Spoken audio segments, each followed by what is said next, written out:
నేటి ధ్యానాంశము ఏకాంత ప్రార్థన. మత్తయి సువార్త 17:1. 6 దినములైన తరువాత యేసు పేతురును, యాకోబును, అతని సహోదరుడైన యోహానును వెంటబెట్టుకుని ఎత్తైన ఒక కొండ మీదికి ఏకాంతముగా పోయి వారి ఎదుట రూపాంతరము పొందెను. ఆయన ముఖము సూర్యుని వలె ప్రకాశించెను, ఆయన వస్త్రములు వెలుగు వలె తెల్లనివాయెను. ఇక్కడ ఏకాంత ప్రార్థన అనగా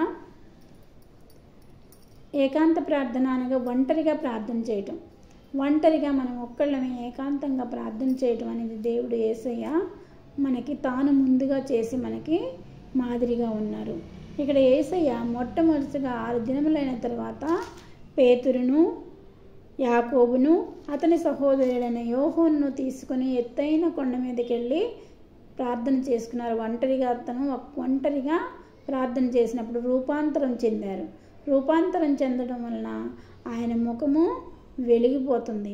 తేజస్సు సూర్యుని వలెను, వస్త్రములు వెలుగు వలెను ఆయను. మార్కు సువార్త 14:32.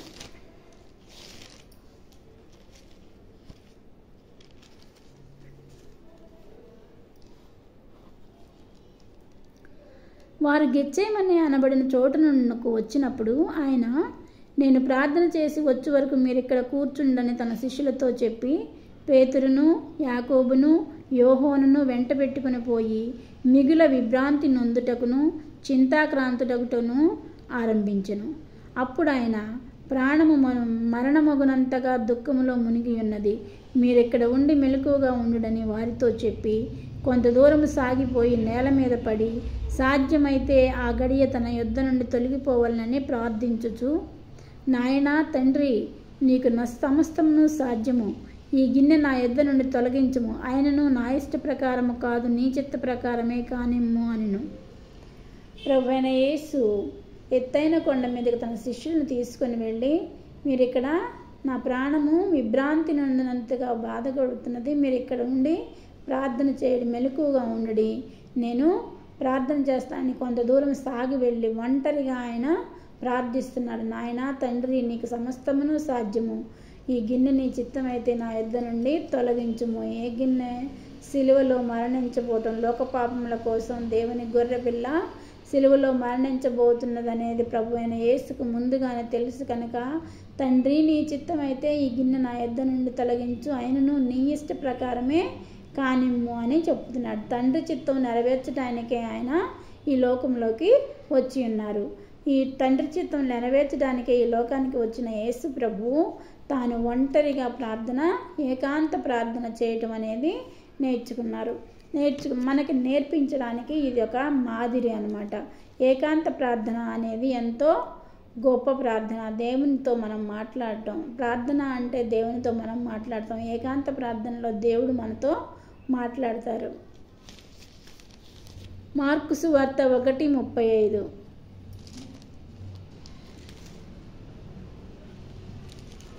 మత్తయి సువార్త 14:23.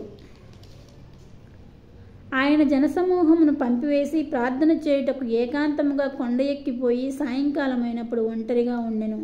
ఆయన ప్రతిదినము ఎప్పుడు కూడా ఆయనకి అవసరమైనప్పుడు ప్రతిరోజు కూడా అందరికీ బోధ చేసిన తర్వాత అందరినీ పంపివేసి ఒంటరిగా కొండ ఎక్కి ప్రార్థన చేసుకోవడం అనేది దేవుని యొక్క, యేసు ప్రభు యొక్క అలవాటు.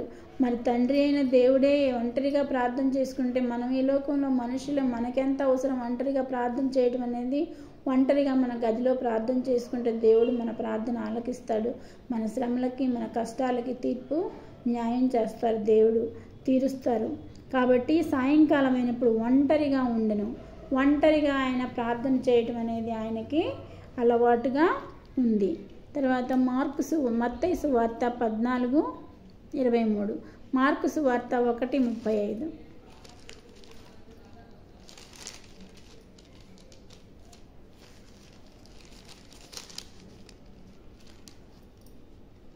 ఆయన పెందలకడనే లేచి ఇంకనూ చాలా చీకటిగా ఉండగానే బయలుదేరి అరణ్య ప్రదేశమునకు వెళ్ళి అక్కడ ప్రార్థన చేయుచుండెను.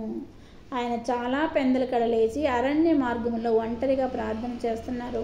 ప్రభువైన యేసు ఎక్కడ ప్రార్థన చేసినా ఒంటరిగానే ప్రార్థన చేస్తున్నారు. మనము కూడా ఒంటరిగా మన గదిలోనికి వెళ్ళి మన ప్రార్థన విన్నపాలన్నీ కూడా దేవుని ప్రభువైన యేసుకి విన్నవించుకోవాలి. లూకా సువార్త 6:12.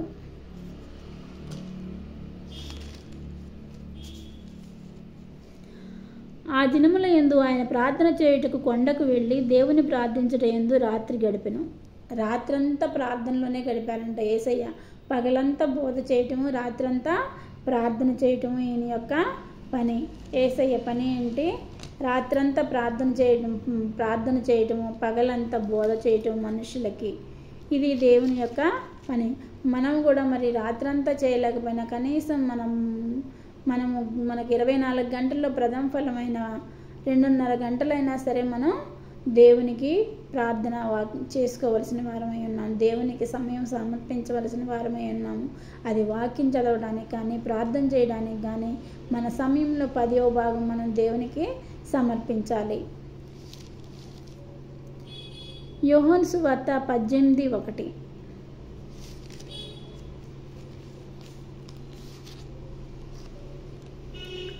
యేసు ఈ మాటలు చెప్పి తన శిష్యులతో కూడా కెద్రోను వాగు దాటిపోయిన అక్కడ ఒక తోట ఉండెను. దానిలోనికి ఆయన తన శిష్యులతో కూడా వెళ్ళెను. కెద్రోను వాగు దాటిన తర్వాత ఒక తోట ఉంది. ఆ తోటలోకి ప్రభువైన యేసు ఎప్పుడు తరచుగా వెళుతూ ఉంటారు ప్రార్థన చేసుకోవడానికి. ఆ తోటలో ఒంటరిగా ప్రార్థన చేసుకుంటారు. ఒంటరిగా ప్రార్థన చేసుకొని వస్తారనమాట. సో ఇక్కడ ఒంటరిగా ప్రార్థన చేయటం, ఏకాంత ప్రార్థన చేయటం అనేది ప్రభువైన యేసు యొక్క జీవితంలో ఒక భాగముగా ఉన్నది. మనము కూడా మన జీవితంలో ఒక భాగంగా ఒంటరిగా ప్రార్థన చేసుకోవడం, మన గదిలోనికి వెళ్ళి తలుపు వేసుకొని ప్రార్థన చేసుకోవడం. లూకా సువార్త 21:37.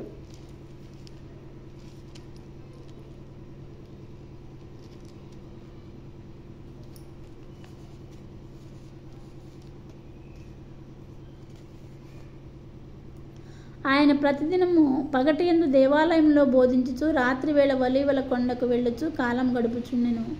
ఆయన ప్రతిదినము రాత్రి వేళ ఒలీవల కొండకి వెళ్ళి ప్రార్థన చేయొచ్చు, పగటి వేళ బోధ చేయొచ్చు ఉండెను.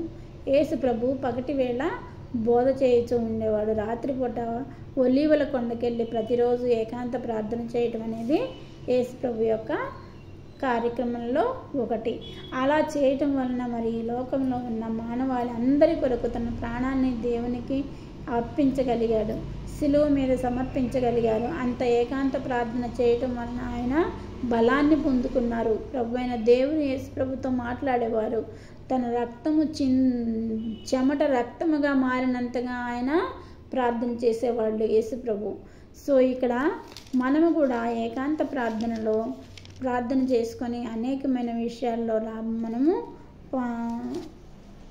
ఉత్తరము దేవుని దగ్గర నుండి పొందవలసిన వారమై ఉన్నాము. ఇక్కడ ఇప్పటి వరకు యేసు ప్రభు ఏకాంత ప్రార్థనలు మనం చూసాము. యేసు ప్రభుని మనం కూడా ఫాలో అవుతూ ఆయనకు మాదిరిగా మనం కూడా జీవించాలి. కాబట్టి ఆయన మనం మాదిరిగా జీవించారు. మనము ఆయన్ని అనుసరించాలి. కాబట్టి మనం కూడా ఏకాంత ప్రార్థన చేయటం అనేది మన జీవితానికి ఎంతో మంచిది. మనుష్యులు ఏకాంత ప్రార్థన చేసిన వారిలో ఫస్ట్ దావీదు 22:1-2. దావీదు కీర్తన 22వ అధ్యాయము 1-2 వరకు. నా దేవా నా దేవా, నీవు నన్నేల విడనాడితివి, నన్ను రక్షింపక నా ఆర్తధ్వని వినక నీవేళ దూరముగా ఉన్నావు. నా దేవా, పగలు నేను మొరపెట్టుచున్నాను, రాత్రి వేళను నేను మౌనముగా ఉండటలేదు. ఇక్కడ దావీదు మహారాజు నా దేవా నన్నేల చేయి విడిచితివి, నేను పగటి వేళ నేను ఊరికొనట్లేదు, రాత్రి వేళ నేను మొరపెడుచున్నాను. పగటి వేళ రాత్రి వేళ రెండు ఎప్పుడు ఉదయం లేచిన దగ్గర నుండి సాయంత్రం వరకు నేను నీకు మొరపెడుచున్నాను. నా మొరేలా ఆలకించుకున్నావు నా దేవా అని ప్రార్థిస్తున్నాడు. ఇక్కడ ఒంటరిగా దావీదు మహారాజు ప్రార్థిస్తున్నారు. అలాగే తర్వాత ఇస్సాకు ఆదికాండము 24:63.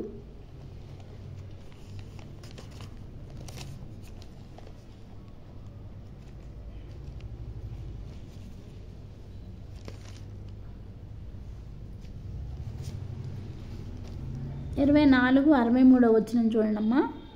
సాయంకాలమున ఇస్సాకు పొలములో ధ్యానింప బయలు వెళ్ళి కన్నులెత్తి చూసినప్పుడు ఒంటెలు వచ్చుచుండెను.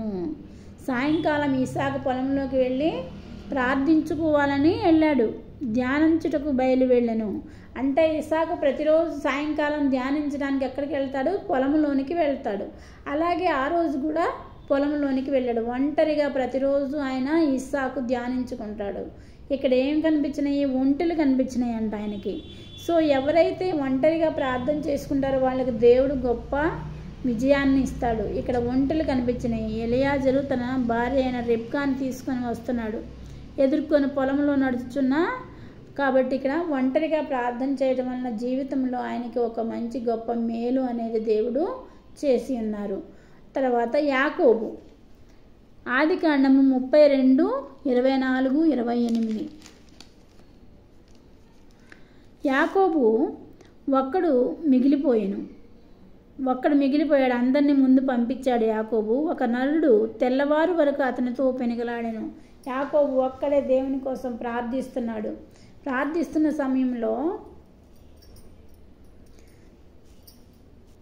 యాకోబు ఒక్కడే ఒంటరిగా ప్రార్థిస్తూ ఉన్న సమయంలో ఇక్కడ ఒక నరుడు ఆయనతో పోరాడుతున్నాడు, పెనుగులాడుతున్నాడు. తాను అతని గెలవబడుటకు చూచి తొడగూటి మీద అతన్ని కొట్టెను.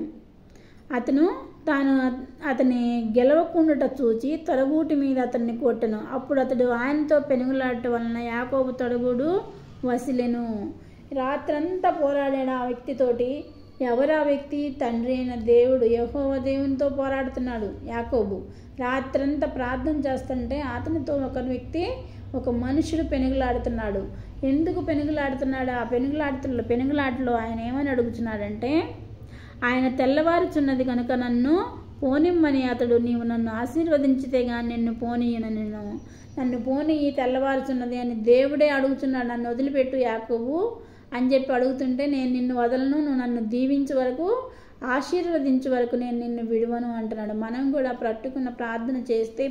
పట్టుదలతో ప్రార్థన చేస్తే మనం దేవుణ్ణి నువ్వు ఇచ్చే వరకు నేను విడువను అని చెప్పేసి ఈ యాకోబులాగా ప్రార్థన చేయాలి. ఒంటరిగా ఏకాంతంగా యాకోబు లాంటి ప్రార్థన చేస్తే మన జీవితంలో ఉన్న ప్రతి సమస్య కూడా తీరుతుంది. నేను నిన్ను విడువను, నీవు నన్ను దీవించు వరకు అని అన్నాడు. అప్పుడు దేవుడు ఏమని అడుగుతున్నాడు చూడండమ్మా. అనగా ఆయన నీ పేరేమని ఆయన అడుగగా అతడు యాకోబు అని చెప్పాను. అప్పుడు ఆయన, నీవు దేవునితోనూ మనుషులతోనూ పోరాడి గెలిచితివి కనుక ఇక మీదట నీ పేరు ఇశ్రాయేలే కానీ యాకోబు అని అనబడదని చెప్పాను. యాకోబు అంటే ఏంటి? మోసగాడు. కానీ ఇక్కడ దేవునితో పెనుగులాడి గెలిచాడు. తర్వాత మనుషుడైన వాళ్ళ అన్నయ్యతో పెనుగులాడి గెలిచాడు. కాబట్టి ఇక్కడ యాకోబు ఇశ్రాయేలుగా మార్చబడ్డాడు. యాకోబు ఒంటరిగా ప్రార్థన చేయటం వలన, దేవునితో ఉండటం వలన యాకోబు ఇశ్రాయేలుగా మార్చబడ్డాడు. నీవు నేను కూడా యాకోబులాగా ప్రార్థించినట్లయితే మనము కూడా ఉన్నతమైన శిఖరాలను, ఎత్తైన కొండ మీదకి ఎక్కగలము, రూపాంతరము చెందగలము. మనం కూడా యాకోబులాగా ఆశీర్వదించబడతాము. దేవుణ్ణి తొడగూడు కొట్టినా సరే ఆయన వదలలేదు. నన్ను దీవిస్తే కానీ నేను నిన్ను వదలను అని చెప్పటం వలన దేవుడు ఏమన్నాడు? నీవు మనుషులతోనూ పోరాడి గెలిచావు, దేవునితోనూ పోరాడి గెలిచావు కనుక నీ పేరు ఇశ్రాయేలే కానీ యాకోబు కాదు అని చెప్పి ఉన్నారు. కాబట్టి యాకోబుని మనము ఆదర్శంగా తీసుకొని మనం కూడా దేవునితో, దేవా నువ్వు నన్ను దీవించే వరకు నేను నిన్ను విడువను అని చెప్పి ప్రార్థించినట్లయితే ఆయన మనల్ని దీవించే దేవుడు, ఆశీర్వదించే దేవుడు, మనల్ని ప్రతి సమస్య నుండి బయట వేసే దేవుడు. మన దేవునికి అసాధ్యమైన కార్యం ఈ లోకంలో లేదు కనుక ప్రతి విషయము మన దేవుని సన్నిధిలో పోరాడి ఒంటరిగా ఏకాంత ప్రార్థనలో పొందుకోవాలని ఆశిస్తున్నాను. నెక్స్ట్ అబ్రహాము ఆదికాండము 18, 1, 2. మరియు మమ్రే దగ్గరనున్న సింధూర వనములో అబ్రహాము ఎండవేళ గుడారపు ద్వారమందు కూర్చుని ఉన్నప్పుడు యెహోవా అతనికి కనబడెను. ఎండవేళలో సింధూర వనములో కూర్చుని ఉన్నప్పుడు ఈయనకు మమ్రేను దగ్గర సింధూర వనములో ఎండవేళలో ఒక్కడే కూర్చొని ఉన్నాడు. అప్పుడు ఎవరు కనిపించారు? దేవుడు అయిన యెహోవా కనిపించాడు. ఎక్కడైతే ఎవరు ఒంటరిగా ఉంటారో అక్కడ దేవుడు కనిపిస్తాడు. కాబట్టి మనం కూడా ఒంటరిగా ప్రార్థన చేయటం, ఏకాంత ప్రార్థన నేర్చుకున్నట్లయితే మన దేవుడు మనతో మాట్లాడతాడు. మన దేవుడు మాట్లాడే దేవుడు కాబట్టి మనము ఆ దేవునికి సమయం ఇవ్వాలి. మనం సమయం ఇచ్చినట్లయితే మన దేవుడు మనతో మాట్లాడతాడు, మన సమస్యలను తీరుస్తాడు. మనకున్న సమస్యలను తీర్చి మనల్ని అద్భుత రీతిగా, ఆశ్చర్య రీతిగా మనల్ని ఉన్నతమైన శిఖరాల మీదకి ఎక్కించే దేవుడు. ఎత్తైన శిఖరం మీదకి ఎక్కాలంటే మనం ఏం చేయాలి? ఏకాంత ప్రార్థన చేయాలి, రూపాంతరం చెందాలి. ప్రభువైన యేసులాగా రూపాంతరం చెందాలి. మీరు ఎవరినైనా చూడండి, దేవునిలో ఎక్కువగా ప్రార్థించే వాళ్ళ ముఖము తేజస్సుగా ఉంటుంది. ఎందుకంటే వాళ్ళు రూపాంతరం చెంది వెలుగు వారిలో ప్రకాశిస్తూ ఉంటుంది. కాబట్టి మనము ఈ వాక్యం, ఏకాంత ప్రార్థన అనేది వాక్యం ద్వారా నేర్చుకొని ఏకాంత ప్రార్థన మన జీవితంలో అలవర్చుకొని మనకున్న అనేకమైన సమస్యల నుండి బయటపడాలని, మనము ఒకవేళ పిల్లల చదువులు కావచ్చు, పిల్లల వివాహాలు కావచ్చు, లేదా అప్పులు బాధలు కావచ్చు, ఏమైనా ఉండొచ్చు సమస్య. ప్రతి సమస్యను నువ్వు ఏకాంతంగా ప్రభు దగ్గర నీ భారం మోపుకున్నట్లయితే ఆయన తప్పకుండా నీ భారాన్ని తీసివేసి నీ కోరికలను తీర్చి నీ హృదయవాంఛలను తీర్చే దేవుడు మన దేవుడు. ఆశీర్వదించే దేవుడు, యాకోబును ఇశ్రాయేలుగా మార్చిన దేవుడు, ఇస్సాకుకు రిబ్కానిచ్చిన దేవుడు, దావీదును రాజును చేసిన దేవుడు, అబ్రహాముకు విశ్వాసులకు తండ్రిగా చేసిన దేవుడు, ఇస్కరేణులంత సంతానాన్ని అబ్రహాంకి ఇచ్చిన దేవుడు నిన్ను నన్ను తప్పకుండా ఆశీర్వదిస్తాడు. ఏకాంత ప్రార్థనలో మనము ఈ రోజు నుండి కొనసాగుదామని ఈ చిన్న వాక్యంలో నేను ముగిస్తున్నాను. చిన్న ప్రార్థన చేసుకుందాం. సర్వశక్తి మిక్కిలి కృపగల ఘనమైన యేసురాజు, మీ పాదములకు స్తుతులు స్తోత్రములు తండ్రి. అద్భుతకరుడ, ఆశ్చర్యకరుడ, ఈ చిన్న వాక్యమును ప్రభువా ఈ సాయంకాల సమయంలో వినటానికి మాకు సమయం ఇచ్చినందుకు మీకు వందనములు ప్రభువా. ఈ వాక్యము నాయన వింటున్న వారి హృదయాల్లో నీరు కట్టి ఫలించి ప్రభువా, అనేక మంది ఏకాంత ప్రార్థనలో ప్రభువా నీతో మాట్లాడి ప్రభువా, నీ నుండి ప్రభువా వాగ్దానాలు పొందుకొని ప్రభువా వాగ్దాన భూముల్ని స్వతంత్రించుకునేలాగా ప్రభువా ఆశలు కోరికలు తీర్చిన ఎవరైతే ఏ ఆపదలో ఉన్నారో, ఏ అవసరాల్లో ఉన్నారో వారి అవసరాలను తీర్చండి ప్రభువా. ప్రతి ఒక్కరికి ఏకాంత ప్రార్థన నేర్పించమని మా ప్రభువును ప్రేమాడని యేసుక్రీస్తు నామమున అడుగుచున్నాను తండ్రి. ఆమేన్.